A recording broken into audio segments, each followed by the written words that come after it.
Hello people, ito na yung ginawa ko na focaccia bread nung nakaraang linggo. Ang ingredient recipe, ilagay ko na lang sa screen. In a bowl, naglagay tayo ng water, naglagay tayo ng yeast, naglagay tayo ng honey, pwedeng sugar kung ayaw nyo ng honey. Then naglagay tayo ng olive oil and then flour. Gamit ko naman ay all-purpose flour dyan. Naglagay tayo ng 1 teaspoon ng salt. Ito yung kaganapan, April 11 ng gabi, ginawa ko to at wala akong kalam-alam sa mga oras na to, wala na pala yung alaga namin. Ang buong akala ko talaga umalis lang yung amo kong babae at sinama niya yung bata. Usually kasi ganun. Akala ko talaga binitbit niya lang nung time na yun papunta sa nanay niya, bali sa lola ng bata. Inisip ko pa naman na gagawan tong tinapay na to kasi last namin kain ito sa Spain pa. Naalala ko pa nga nung sinerve tong focaccia bread sa isang restaurant kung saan kami kumakain. Binida to ni Basma.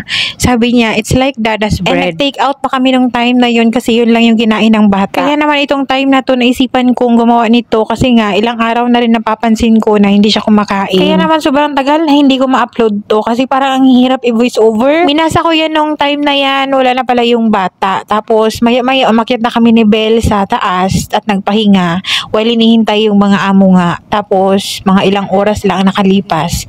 Dumating na yung amo kong babae at yun na nga binalita. So, nung kinabukasan na luto ko na or na-bake ko na to, kami na lang ni Belle yung kumain kasi nga hindi na ma-appreciate ng mga amo sa mga emosyon namin dito sa bahay. Sobrang dali lang naman to i-bake gagawin tong focaccia na to. Bali 10 minutes, i-rest mo siya and then stretch and fold mo lang siya and then rest uli ng 10 minutes.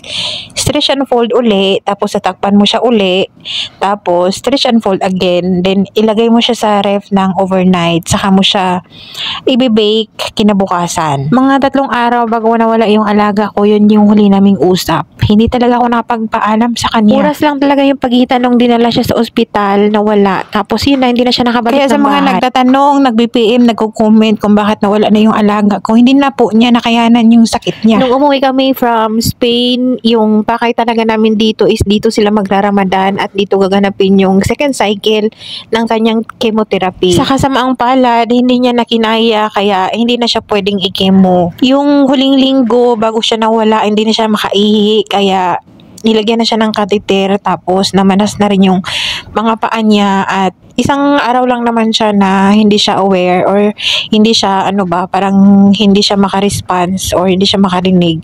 Tapos bigla na lang siyang nawala. At sa mga nanghihingi ng update, ito na lang yung pinakahuli siguro kung i-update sa inyo or nanghihingi ng kung ano yung tradisyon nila dito or ano yung ginagawa nila dito pagka may patay. Hindi kagaya sa atin or sa mga Christian na merong lamay or nandyan pa yung patay.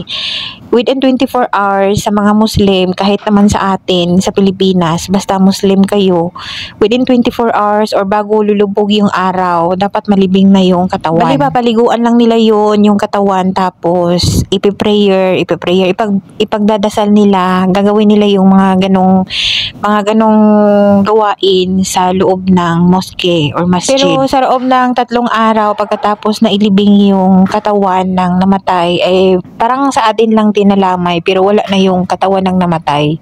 Kumbaga meron pa rin mga tao na nagbibisita, ganun.